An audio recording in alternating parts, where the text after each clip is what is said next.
Ya, por ejemplo, a mí me parece un tema interesante el tema de las locaciones, ¿no? Y el entorno social que va mostrando la película, ¿no? Y creo que es un tema bien interesante en el cine peruano de los últimos años, en que las locaciones como que se sienten mucho más que antes, ¿no? Antes eran meramente referenciales, servían, digamos, para dar información de los personajes, pero ahora el público logra identificar con mayor claridad en qué distrito está ocurriendo la acción, ¿no? O sea, hay películas donde sabemos que están en Surco, en La Punta, en el centro del Callao, ¿no? Como Viejos Amigos, ¿no? Mm. En Magdalena, como Quizás Mañana, en fin, ¿no?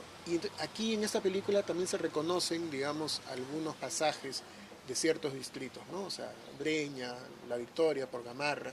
Entonces, ¿cómo han estado ustedes preparando ese tema, digamos, de cómo ir acondicionando el universo físico del personaje?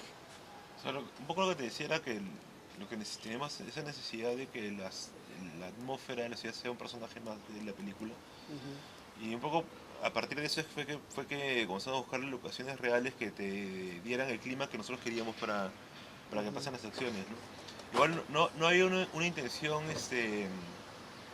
marquetera o tratar de que cierta gente de ciertos lugares vaya a ver la película por eso, porque de hecho ujú.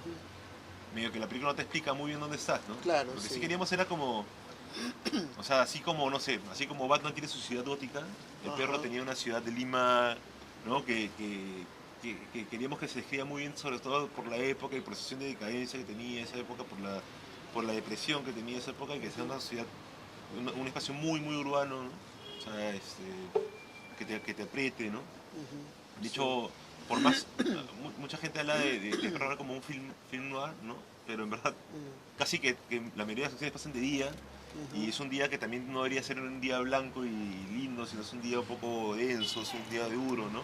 Claro, pero hay mucha oscuridad. O sea, es una Sí, película muy oscura, simbólicamente y muy concretamente, ¿no? Con su propuesta visual y sonora también. Vamos a hablar después de los sonidos. Pero visualmente, o sea, la locación principal es una especie de búnker, sí, ¿no? Donde está el personaje de Alcántara. Él suele estar en penumbras, Sí. ¿no? Eh, Hay momentos donde está envuelto en la oscuridad, se le ve menos los rasgos porque no hay mucha luz, ¿no? Y por lo general una parte de su rostro está más oscura que la otra. Y es una locación que como que lo envuelve, ¿no? Sí. ¿No? Y hay una especie de ojo en el techo, ¿no? Que me hace recordar una película de hace una década más o menos, que es The Hole, Sí. ¿no? Es una película de Saint Milian, me parece, Sí. ¿no? Y creo que tiene que ver también con el director de fotografía, ¿no? Que es el mismo de 303, el Sí. 303, Sí, sí. de un 303. corto De de Mendoza. Eduardo Mendoza, donde también había algo que colgaba del techo, ¿no? Sí.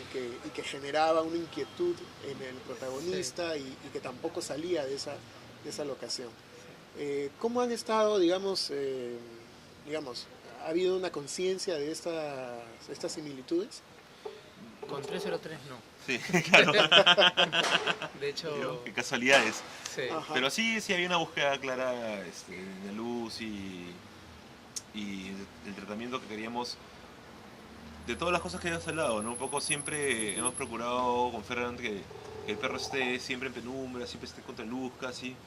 O sea, si te das cuenta en la película y eres un poco más detalloso, te das cuenta que el perro siempre está filmado de abajo hacia arriba, salvo Ujú. cuando lo ve el ojo, ¿no? Claro, porque ahí Entonces está. como teníamos como que varias cosas que creo que finalmente han funcionado para darle un clima a la película, Ujú. y que eran decisiones que en abstracto sonaban bien, y creo que ya yendo a filmarlas han como que hemos estado cada vez más convencidos de que el camino, ¿no? El cuarto igual está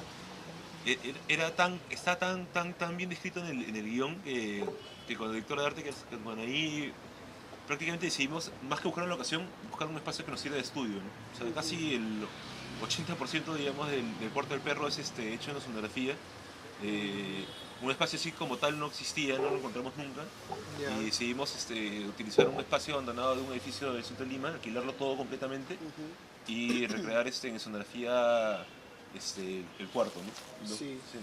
Ahora, hay una dimensión, creo yo, ligeramente fantástica en ese ambiente donde habita el perro, ¿no? Porque lo que ocurre en el techo ya no es muy realista, o sea, eso es una cosa Ajá.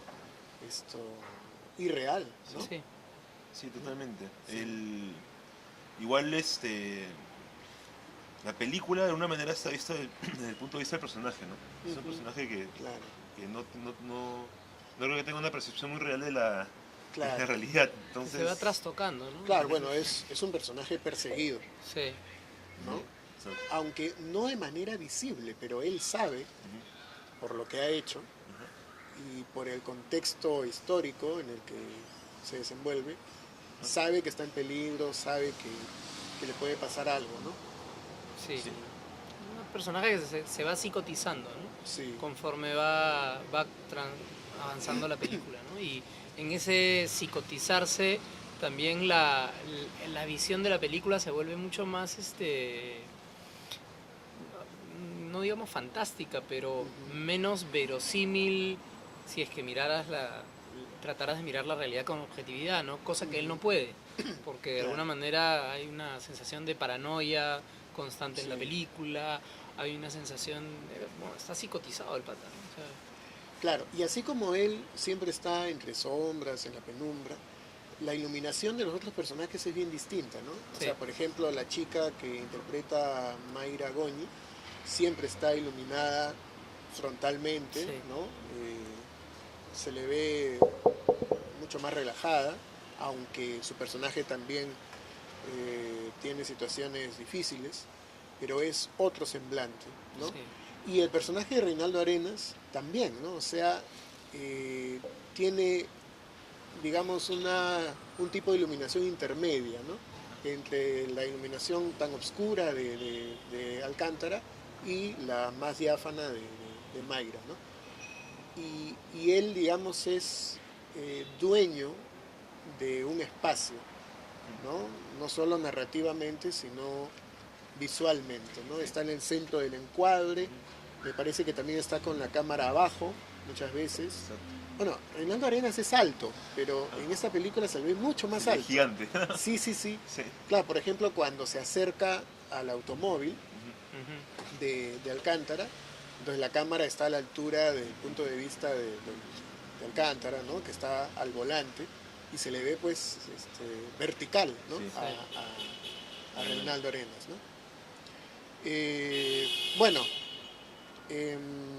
¿ustedes están satisfechos con la acogida que ha tenido la película?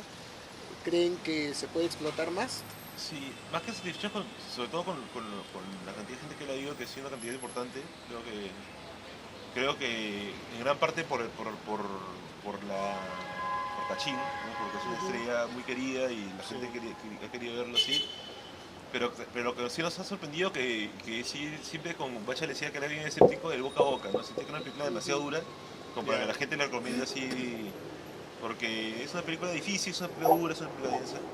Y el boca a boca ha sido impresionante, en verdad. O sea, Sí, la ha sido bueno. gente ajá, de pie, o sea, a mí me paran en la calle todos los días, cuando camino, porque camino mucho en la calle, la gente me para felicitar por la ujú, película. Es como, ha habido una respuesta que sí me ha sorprendido del público en general. O sea, pese claro, que sí han habido gente que sí, porque la película es una película bien fuerte, es dura, claro, Es no, una pero... película que no te deja indiferente igual, ¿no? O sea, claro, digamos ya viendo un poco los comentarios ahora que se puede leer el Twitter, el Facebook, sí, el YouTube y todo lo demás, claro, es una película que finalmente no te deja indiferente. Hay algo en la película que me pasa un montón, ¿no? Con ujú, gente que se recontra conecta con la película, gente que se engancha con la película mucho sí, y sus comentarios son súper, no solamente halagadores por nuestra chamba, sino halagadores porque hemos podido conectar una fibra especial con ese tipo de audiencia. ujú, Y más bien hay otra gente que no se logra conectar y más bien necesita desconectarse, ¿no? ya, O sea, sí, porque es una película que les afecta emocionalmente y prefieren no estar conectados con esa realidad, ¿no? Sí es una película que polariza, pero el boca a boca efectivamente, sobre todo en los líderes de opinión, ha sido muy bueno. Claro, y de hecho que el promedio diario de asistencia ha crecido. Ha crecido. ¿no? Eso O sea, sí es rara. importante. En estos días el promedio diario es mayor que el jueves o viernes de la semana Sí. pasada. Sí, ha ido subiendo. Ayer ha sido súper bacán. Han ido más de 15.000 personas. Ah, en el día del El martes, espectador. O sí, sea, bueno, sí. el martes es el día que menos cuesta, ¿no? Claro. El cine. El domingo fue un montón de gente y el lunes fue igual que el jueves. Sí. Y el lunes es un mal día. Mm, ya. Eh, Ha habido un buen boca a boca, la gente está pasando la voz y eso sí, a mí sí me sorprende bastante, sobre todo Claro. la película como es la película. Ah, sí, quería hablar también del tema sonoro, ¿no? También tiene acentos muy sombríos, ¿no? Sí. sí. Me parece hay como un tambor, ¿no?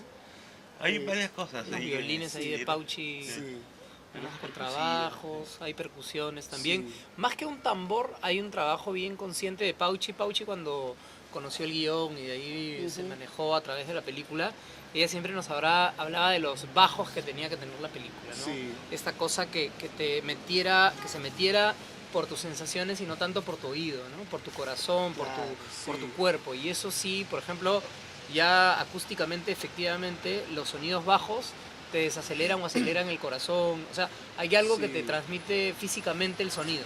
Claro, la película está acompañada por una especie de vibración, Sí. Sí. ¿no? Y que, bueno, cada vez que uno la ve puede descubrir más cosas, ¿no? Pero me da la impresión que es un acompañamiento casi permanente, ¿no? Sí. Hay- Está- hay está- bastante. Está ahí, Sí. está ahí. Sí. Sí, parte sí, del sí. clima. Claro. Sí, igual fue un acierto total hacerlo con Pauci, ¿no? Pauci creo que conectó bien rápido con la película y siento que tiene una piel bien similar, o sea, Ujú. sus temas, su temática como artista, ¿no? Sonora, tiene mucho que ver con Perro Guardián también, entonces sentimos que hubo una conexión Muy ahí bien bien. particular con el tema, con todo, ¿no? Sí. Sí. Bueno, y para terminar, eh, ¿cómo fueron perfilando el personaje de Reinaldo Arenas y este entorno religioso, evangélico? Con la parte religiosa hubo mucha investigación antes y después del guión, ¿no? Antes yo me metí en varias iglesias, yo me metí en más iglesias cristianas, no sabría decir bien cuál es la diferencia porque he ido tanto evangélicas como cristianas. Y muchas de las cosas que pasan en el guión me han pasado a mí directamente, es decir, me acuerdo alguna vez haber estado desayunando con gente y yo comiendo y me decían, oye, hay que bendecir primero los alimentos, ¿no? No puedes comer así Claro, nomás. claro. Cosas así que te pasan o que realmente, por ejemplo, ¿no? Lo que siempre he contado, que cuando iba a hacer la investigación, todo el mundo me decía, tú has venido acá no porque tú quieres o porque tú crees que quieres hacer una película, hay algo más allá de lo que estás haciendo, ¿no? Ya. Entonces eso también ha estado, y después ya con el Chinón ya involucrado ya en la parte de hechura de la película, sí nos metimos una buena chamba con el director de foto, con el asistente de dirección, con la directora de arte, de ir a visitar iglesias. Hubo una iglesia en particular que nos llamó mucho la atención, por el rito que tenían, por todo esto, y de hecho no es igual a Perro, porque Perro es un rito más inventado, pero es bien parecido. Ya. O sea, es bien parecido. Bueno, hay un formato básico, ¿no? Sí, pero igual, por ejemplo, esa cosa de ponerte de espaldas a la banca, Ya. hay cosas que no lo habíamos visto en otras iglesias y lo vimos en esta iglesia y nos llamó mucho la atención eso, ¿no? O sea, cosas que en fin te llaman de la iglesia. Y con Reinaldo, bueno, el personaje estaba bien esbozado desde el guión. Reinaldo se metió, sí, una investigación de... Él parece que tiene una iglesia cerca a su casa, que él decía que se parecía mucho al personaje, al rito, entonces él iba a esa iglesia y se referenciaba de por ahí. Fue bien bacán porque dentro de la iglesia también teníamos muchos fervientes religiosos, muchos creyentes. Ya. Y que cuando Reinaldo hablaba, lo seguían. O sea, se conectaron con Reinaldo, ¿no? Reinaldo no sabes lo bien que lo hace en público. O sea, le pones un público y él Sí, ahí sí, y es sí. como conecta. Claro, no, a mí me parece bien interesante su presencia en la película, porque él es uno de los actores que siempre está en contra de los encasillamientos, los estereotipos, ¿no? Y siempre reclama este tipo de personajes, ¿no? De composición, Sí. ¿no? Y que le hace hacer, o sea, que le genera cosas distintas, ¿no? No que un actor pues haga el mismo personaje siempre, ¿no? No, además creo que él es una persona hiper, además de talentosa, profesional. Sí, Ha La, sido un la placer. escena más difícil de hacer para nosotros y para él también fue la escena en donde le habla al perro ya en su oficina, ¿no? ya. Fue una chambaza lograr eso, pero Reinaldo, digamos que Nunca bajó los brazos. nunca bajó los brazos, siempre estaba tratando de llegar al nivel que queríamos que llegue. Fue impresionante. Y bueno, para terminar, no quiero adelantar, por supuesto, un detalle importante de la película, pero sí creo que es un poco atrevido vincular el tema religioso, angélico, ¿no? O sea, un templo con la feligresía, ¿no? Con un tema tan duro como el tema de la violencia, digamos, en el contexto del terrorismo y la respuesta del Estado, ¿no? Sí, igual, O sea, ustedes ahí han cruzado un poco de Rubicón, ¿no? Sí, han vinculado dos cosas un poco explosivas. igual hay una cosa que es bien curiosa, que yo sentía bien curiosa desde leer el guión, que me parece una... claro, si bien es bien contrastante, de alguna manera tiene una cosa que los hace únicas, que es el tema del fanatismo, que lo vimos cuando investigamos en las iglesias y lo vimos también los militares y en los sordistas y en todas esas cosas que son fanáticas. Que hay un tema mántrico de estos líderes mesiánicos que en verdad tú le quitas lo que dicen y lo cambias por otra cosa y casi que es la misma entonación, es el mismo mantra, es la misma cosa, ¿no? Es como cuando veía a Reinaldo hablar con la gente, que lo hizo mucho en la película, ¿no?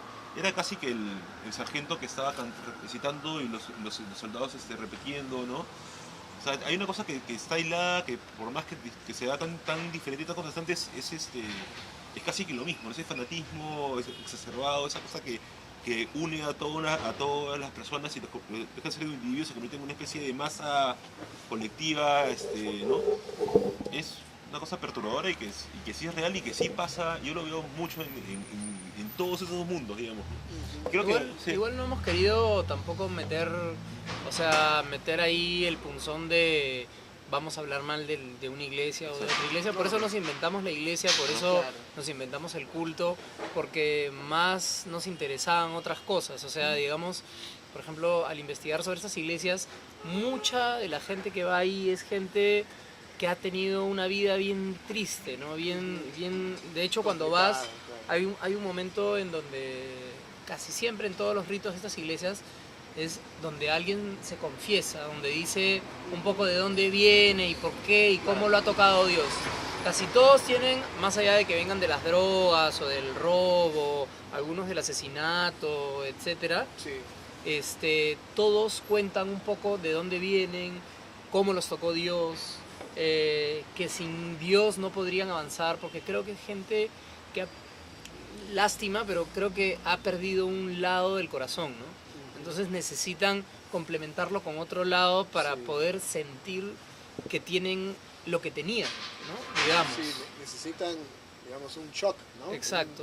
Una sobredosis de espiritualidad. Exacto, y es gente que, por ejemplo, que se recupera, por ejemplo, de las drogas o esto, pero Del que alcoholismo. necesita algo que sea como una guía que es más grande que ellos mismos Claro. para poder seguir, ¿no? Claro, o sea, necesitan algo sobrenatural, Exacto. ¿no? Exacto. Porque como que la dimensión humana como que ha perdido, digamos, verosimilitud para esas personas.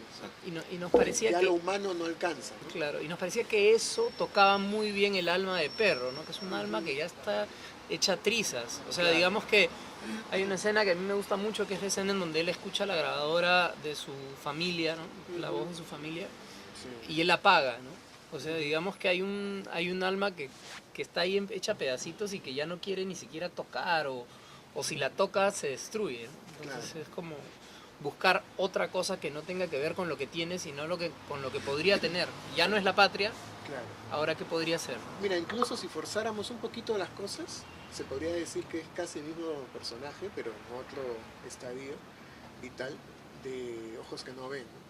Y lo curioso es que los dos personajes están existiendo en la misma época, ¿no?